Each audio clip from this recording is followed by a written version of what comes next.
Hi everyone, it's Teresa.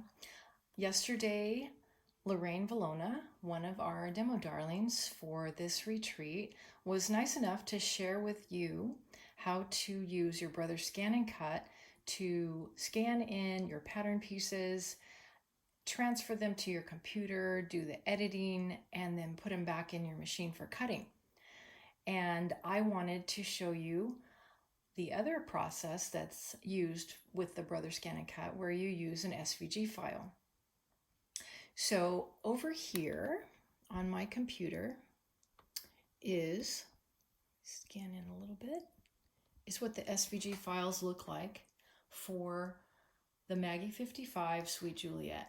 Now, if you've purchased these from Sue's site, this is what you should have on your computer somewhere. It may still be in your email, but you will have to download it to your computer in order to do this process. And this is what they look like. Yesterday, Lorraine showed you how to take pattern pieces, which for this project look like this, and transfer them in with the scanning mat. But if you notice, they all have writing on them, and these do not. And that's what you want. So what Lorraine showed you yesterday was how to get rid of all the writing or anything else you don't want, because anything you see on the screen will be cut if you don't remove it. It's just like this little 1-inch square right there that's provided with you.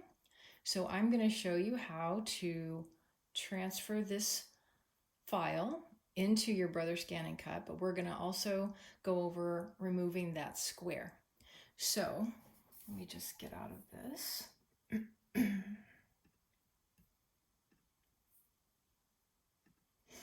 So here is my desktop, and this right here is where I keep my Sweet Juliet overlays. Okay, so that's where I've downloaded them onto my computer.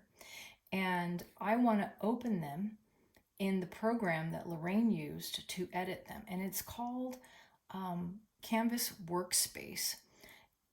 If you have a Silhouette or a Cricut, they have a similar program called something else. I'm not sure exactly what it's called, but for the Brother Scan and Cut, it is called the Canvas Workspace. So in order to edit this little 1-inch square out, I'm going to right click on this, and I'm going to zoom in here so you can see what I'm doing.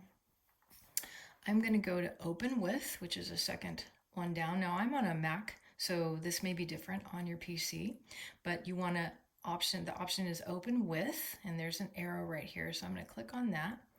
And these are all my options of how I can open it, right? And so I'm going to go down to Brother Scan and Cut Workspace right here. So I'm going to click on that, and it's going to transfer that file, and it's opening up right now. Now in Canvas Workspace, you will always get pop-ups before you start working. Like this one is giving me information on updated versions, which I guess I haven't updated yet. I'm just going to click out of that for now. This box will also open up as well, and it's options of all the different cutting files that you can purchase through the Canvas Workspace. But I'm going to close that. Okay, so you see it opened it up right here. I didn't have to do anything other than right click and open with Brother Scan and Cut Canvas Workspace. So here is the file. Let me move this over just a little bit more so you can see the whole thing. Okay, and if you notice, I'm going to click on these. Each one I click on gets a blue box around it. So they're independent of each other in this program right now, along with this guy. And I want to get rid of that guy. I don't want to get rid of the rest of them. So all I have to do is right click and delete, and it's gone. Okay, so this is the exact same place that Lorraine took you yesterday to edit those lines that she didn't want cut. And it's as simple as that, is to right click and delete. Now, you may have other pattern pieces that you'd like to edit, or maybe even design your own pattern pieces, and it can get more complex than that. I haven't tried that, so I don't know just exactly how the process works, but I know how easy it is to delete something. Okay, so this screen, I'm not sure if you can see, but this entire background is your mat for the scan and cut. And it is a 12 by 12 mat. And you may not be able to see it on your screen, but on my screen, there is a grid. And these are 1-inch squares that go across and down through the whole background. And I should have showed you this before, but I'd already checked it. That 1-inch square fits perfectly into the space of that grid, so I know that it was the right size to begin with. Now, if I want to transfer this file just like it is with all of these pieces all on one page, I can do that, and we're going to do that. But I also want you to know that if you transfer this like this, you can still edit to a certain degree in the Brother program on the machine, but it's a lot easier to edit here. So if I wanted to transfer one at a time and only transfer, say, this strap tab and only that one, I can do that. I would just delete all of these other overlays, and transfer it. I have done that already, and it's already in my machine. So what I want to show you is how to just transfer the whole thing. And the other thing is you could literally cut all of these pieces at one time because they all fit on the 12 by 12 mat. But that does require that you have a piece of leather or vinyl or whatever it is that's 12 by 12 to fit on your mat. And if you notice, this green overlay here is really close to the edge. I can move these. I'm going to move this guy over. I can move this guy over. This one, oops, sorry, click out of that. This one can get moved over, and then this one can come away from that edge. So you're a little bit better, so a little safer margin. You don't want to put any of these too close to each other just because you don't want any potential shifting of your material. Okay, so I'm happy with that, and I want to transfer it to my machine. So all I do is go up here to where it says File, and down at the bottom it says Export/Transfer the FCM file. FCM stands for Fancy Cutting Machine in my mind, and it's the same thing as an SVG file. SVG is just an extension, a file type, just like PDF or JPEG is, and they're meant for cutting machines. Well, this particular cutting machine recognizes SVGs as well as FCMs because that's what it converts to when you use their program. So I'm going to export it using that program. And you always get this box. It says, warning, tiny objects are automatically removed when converting to FCM because it is too small to cut. Okay, we're happy with that. We want it removed. Okay, now the box asks you to select the file export or transfer method that you want to use. So do you want to transport it in a file, or do you want to transport it via the internet? Well, I'm going to transport it, Dean, via the internet. So I'm choosing this bottom one. And it says the registered machine is ready to download the transferred files from the internet. The cutting file, the FCM, was transferred from the internet to the registered machine. Please download the file on the registered machine. So you can see it kind of walks you through the whole process. So I'm just going to click OK. So now I'm going to take you over here to my machine. And before we get into that file, I just want to review this machine with you. For those of you that maybe don't own the machine or considering buying it, maybe you bought the machine and haven't used it yet. I just want to say, if that's you, you're really missing out because this machine's awesome. I own a Silhouette cutting machine that I've had for probably 3 or 4 years, and I've yet to figure out how to use it. And that's mainly my fault because I'm just not the most computer savvy person, but this puppy I can use.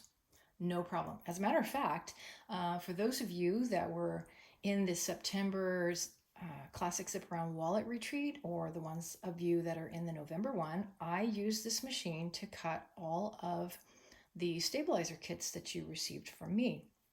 So you're going to see a lot of use on that mat that I used in order to do that. But it is a great machine, and mine is just like Lorraine's. It is the SDX 125E.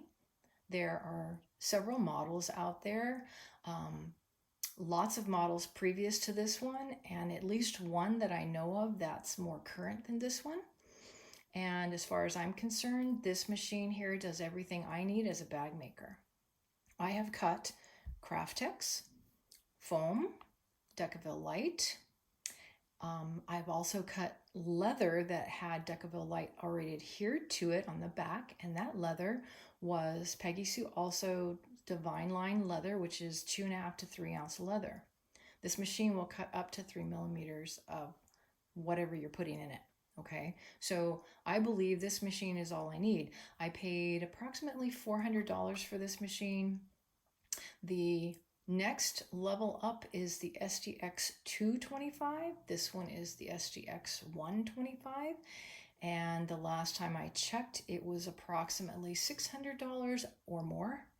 And it comes with more files that you can use, cutting files you can use. Other than that, I don't believe that it's any more for a bag maker.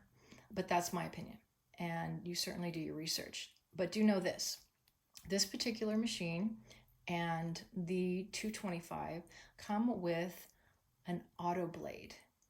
And that, I'm going to go over that. Let me show you the machine first, and I'll talk to you about the auto blade. So here we have, I'll lift this up. This is your screen where you do all your work. And I'm going to turn it on. You have to hold the button in for a couple seconds before the green light comes on. This machine came with the cutting mat, which is a standard cutting mat.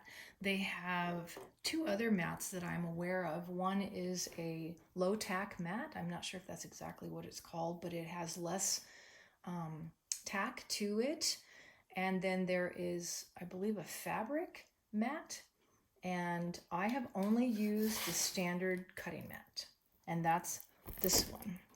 And if I turn it right, you'll be able to see all those lines where I cut the stabilizer kits for you guys. Okay, so this is a standard standard mat. It's upside down. Sorry about that. It's upside down. It's a standard mat. It says right here, standard tack adhesive mat.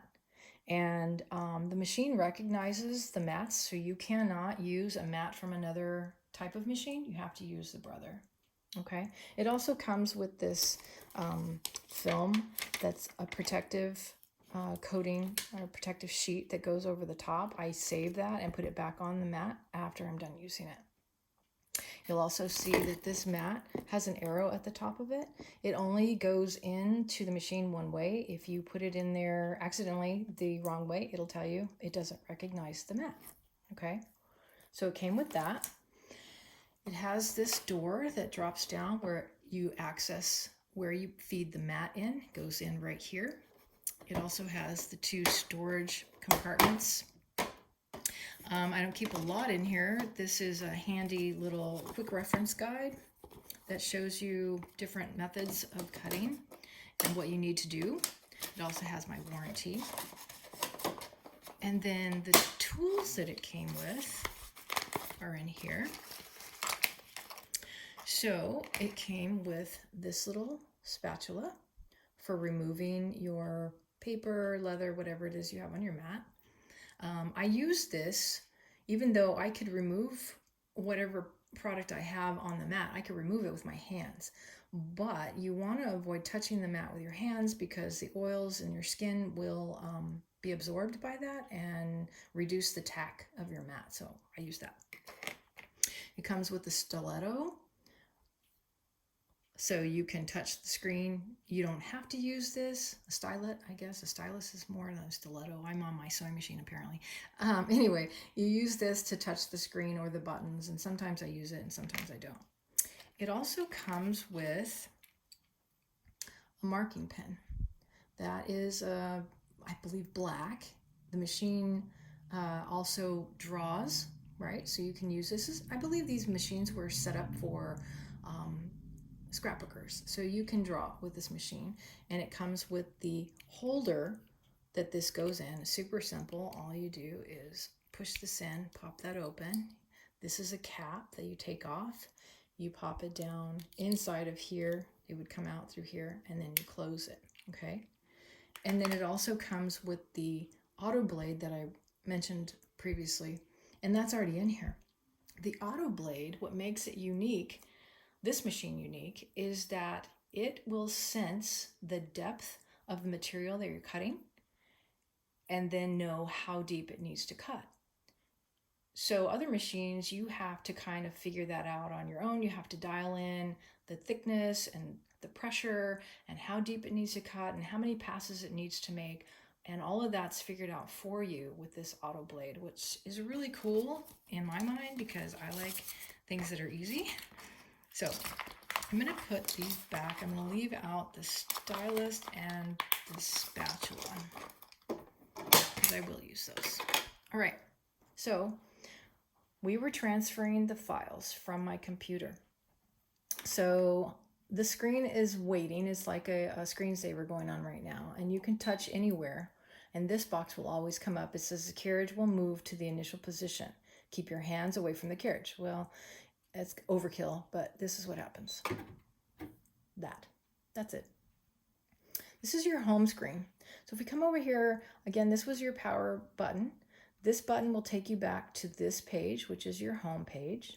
Let's see if I can just move in a little bit more so you can see better. This button here is the button you use to load your mat. And if you forget to load your mat and you start working, it'll tell you you haven't loaded your mat yet. So it's really a kind of a fail-safe in my mind. And then you have a pause button. One time I had to hit the pause button because my Craftex wasn't adhered to the mat very well and it started sliding around. You hit that and it just stops. It's great. And then you unload the mat. This looks like an image of a mat with an arrow at the top and the bottom. Okay, so this is your home page. What they're saying here is that what is it that you want to do? Do you want to retrieve patterns which are loaded into the machine or from the Canvas workspace that we were working in, or are you scanning? There's other options too that I won't go into because we're not using them. But for today, we're not using either one of these because I have my own pattern that I want. I don't want your pattern and I'm not scanning. So I'm going to retrieve data which was transferred from the machine. So I'm going to click there.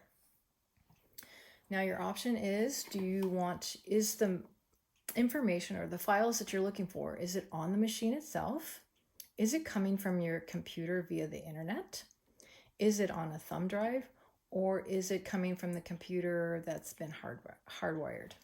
Well, it's coming from my computer via the internet. So I'm going to click there and it's going to bring up the files that we transferred. Hopefully you can see that. So all of those overlays that were on my computer are now in the machine. And if you notice, the little 1-inch square, test square, is gone. And just like on the computer, I can touch each one of these and a red box appears around it, which highlights them. And I accidentally touched the one overlay and it needs to be moved because it came over on top of this other overlay. And so this is exactly what I need to show you because you can do editing in here. It's limited and you can't see as much obviously because the screen's smaller. But all I'm going to do is move that back out of the way. And all I'm doing is touching it and moving it with the stylus. Okay. But if you come over here, it's telling you your options. You can add another file. If like you had something else you wanted to put in here, you could add it here. You can also edit. This would be where, let's say, you want to make something larger or you want to move it off the screen completely or various things to do in the edit options. And then these are your settings. What I want to point out is this one right here in the middle. It's a square that's with a square inside of it, a dark square inside of it. And that icon is what you do to scan your mat. So if I put a piece of material onto my mat and I want to know where the material is, if it's going to fall where I need it to fall, meaning it's going to be behind one of these pieces, then I can scan the mat with the image, with the leather or the vinyl or whatever I'm scanning on there, and it'll show up on the screen. So we're going to do that. So here I'm going to take my mat. Let me move my computer out of the way. And let me pull out so you can see what I'm doing a little bit. I'm just going to remove the film. I'm going to move it out of the way. It's really noisy. Sorry about that. So if you look at your cutting chart for the Sweet Juliet, you're going to see that it calls for, here we go, strap tabs right here. It calls for a 1.5 inch by 5.5 inch strap tab, and you're to cut 4. Well, if you look at the machine, that's this one right here. But the cutting chart is just for a rectangle. So Sue's going to go over how to hand cut these if you aren't using a machine. So you're going to cut a rectangle that's 1.5 by 5.5. You're going to take that pattern piece, which is this one. You're going to lay it over the top. You're going to draw this out, and then you're going to cut it out so that you end up with your material like that and not just a rectangle, right? Well, here's what we're going to do. So you need 4 of those. And so what I did is I took a piece of leather, and this leather is cut at 6.5 by 6.5 square. And then I put a piece of Decaville on the back. Okay, I adhered it because in the instructions, you're going to cut Decaville at the 1.5 by the 5.5. You're going to adhere it to the back of the leather before you cut out the template, using the template to cut it out. Well, I'm saving myself a step. So let's go over here. I'm going to move my computer out of the way.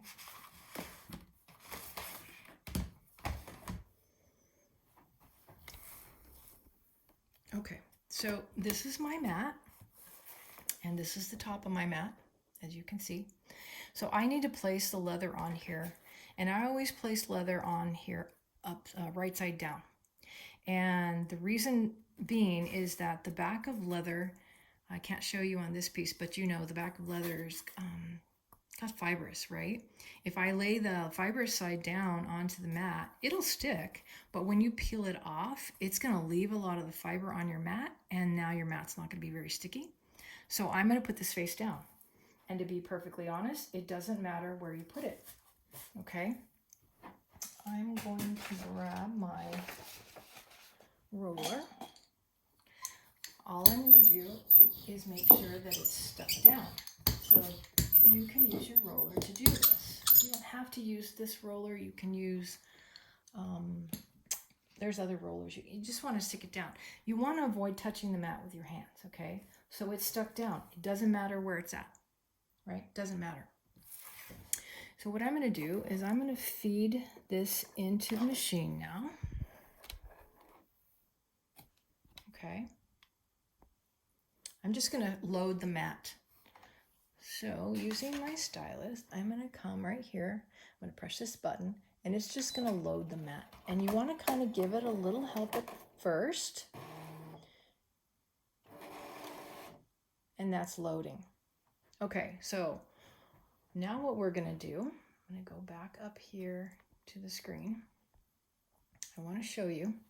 So I'm not going to cut any of these. I just want to cut the strap tab. But what I'm going to show you first is how to save this into the machine. You don't have to save it into your machine. And as a matter of fact, if you save too many things in your machine, you'll fill it up and it's run out of space. But I have other items saved in the machine, and I want to show you how to save this one. So you just come down here, you see the save button, you go save, and it's asking you again, where do you want to save it? I want to save it to the machine. I could save it to my computer. I could save it to a thumb drive, but I'm going to save it to my machine. Here's the reason why Lorraine mentioned it's not the best place to put your files. I'm going to show you. So right now it says saved in the machine's memory, and it gives it a file name of M000018. Well, I'm not sure about you, but I don't think I could remember the name of the file, but we're going to say okay, just so you can see what this looks like. Okay, so now it's back to the same screen. If we go home, it's always going to say, is it okay to delete all the patterns? This is a little disconcerting because it's like, I just did all this work. I don't want to delete my patterns. But that's not really what it's asking. It's just asking you, are you really wanting to leave this page? And you just say, okay. So I'm going to show you how to find those pattern pieces in your machine. So you're going to, again, retrieve data. The same place we went to get it off the computer by going here. It's now on your machine, so you're going to pull it from here. So these are the pattern pieces that I saved previously. And if you scroll down, you're going to see all my pattern pieces that I've saved previously, right? And here is what that pattern that we just transferred looks like on your screen. Don't be concerned about all those squiggly lines because it's a very small screen. That's just what it looks like. But let's say, okay, that's the one I want. So I would press okay, and it's going to pull it up, and it's back there where you were, okay? Chances are, though, or let me say, in this case, this is not what I want to cut because I don't have a big piece of leather on my mat. I have a small one, and we're going to cut these strap tabs.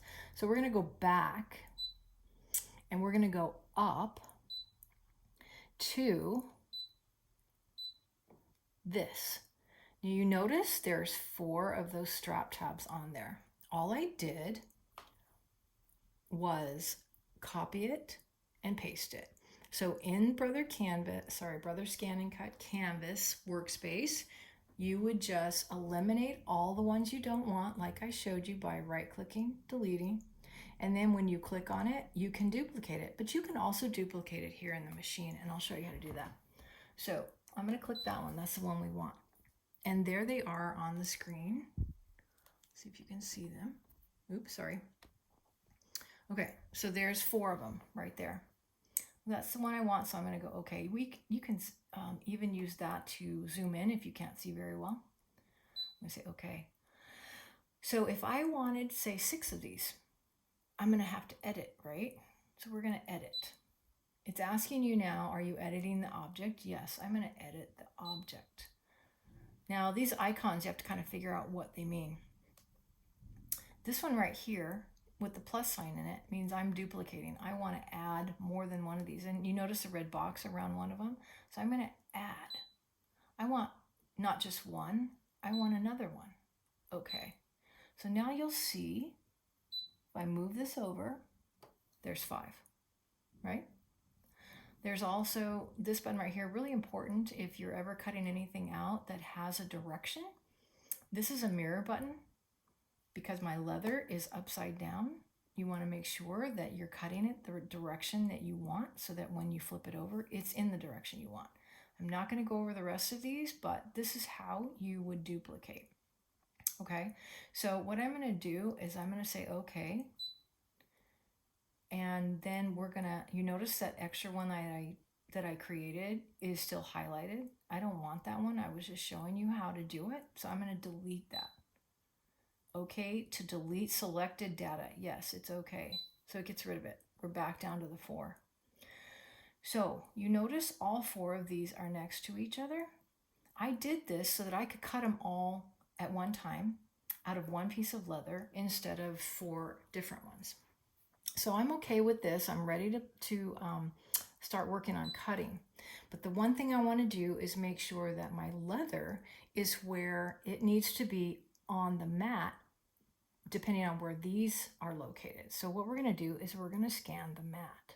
So we go here. Let me back up a little bit. It says scan the mat and show as background. Put material to scan on the mat and set it to the machine and press start. So you can see it walks you through everything. So I'm going to back out. So you can see I've loaded my mat, right? So we're going to press start. And it's going to scan the mat. It's not going to do any cutting. It's just going to scan the mat.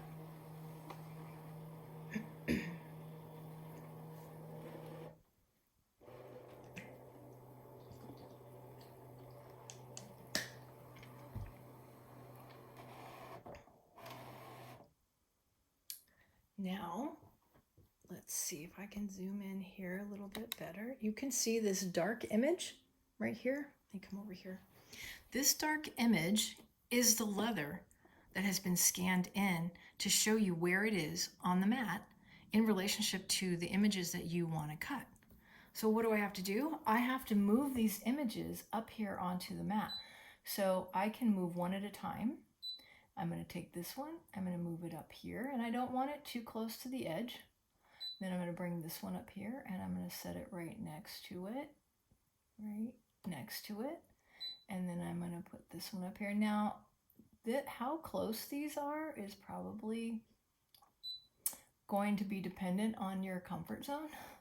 Because again, if you were cutting something thin and really stretchy maybe, or because it will cut fabric, you want to keep some space because although it's adhered to the mat, it could shift.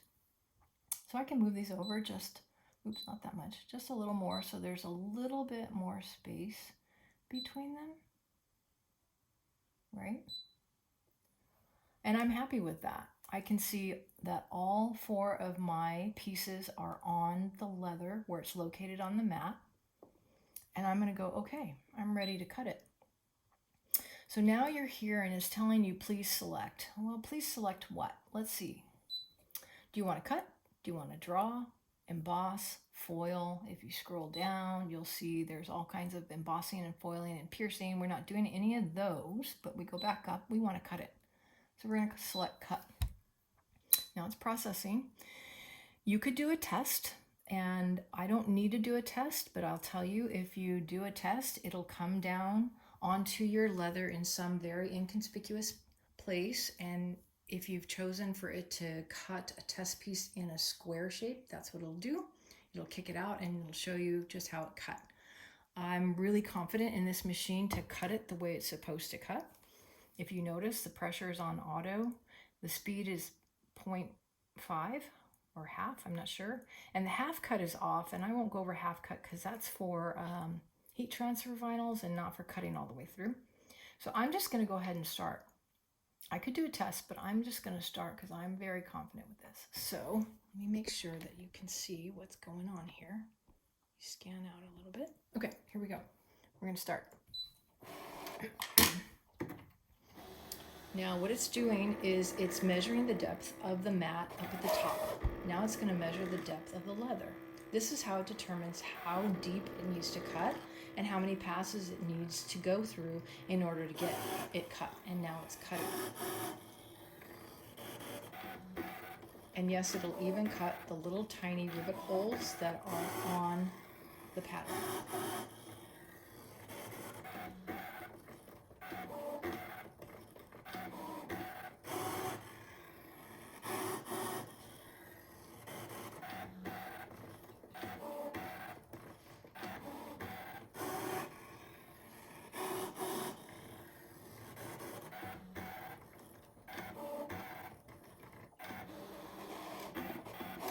Now it's going to second time.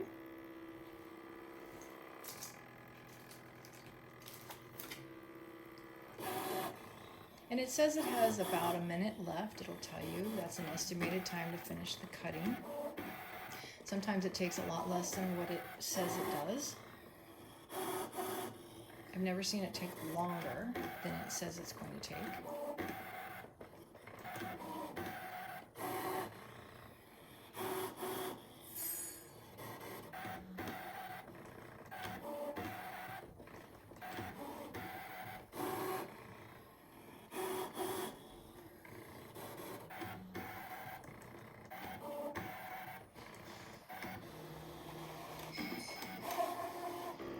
And now it's a third pass, and this is probably because I've been using this machine a lot to do a lot of cutting. Maybe the blade's getting a little dull, but I'm pretty confident that it's going to cut it out perfectly. And it's almost done.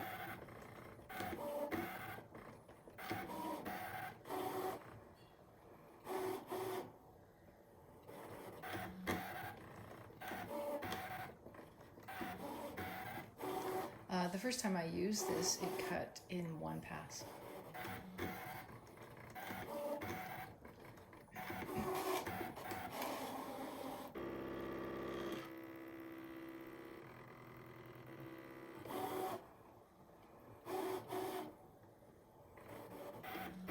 It's going again.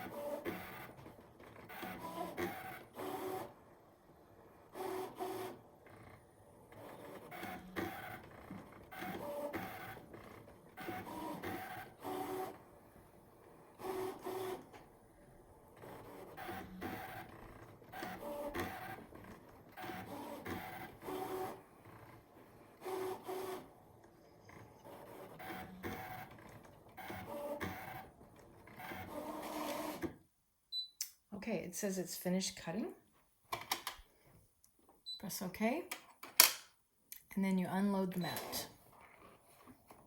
Okay, now let me show you. Use my little handy dandy tool. Lift it up.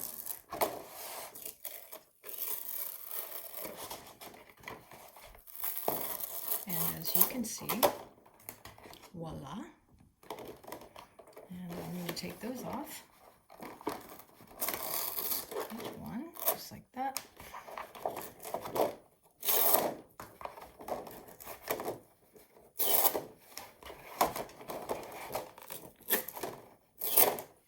And as you can see, it cuts the holes perfectly.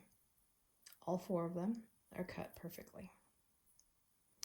And that's why I love this machine, because there's no way I would ever be able to cut that by hand perfectly. This little fuzz that you see right here is the leather. That's all it is. Now I will edge paint these, and yes, I've had success edge painting with Decaville light all the way up to the edge. So I'm very confident in this, and I'm really happy with it. And if you're thinking about a cutting machine, I can't recommend it highly enough. Thanks, ladies. Can't wait to see you at the retreat next weekend. Bye.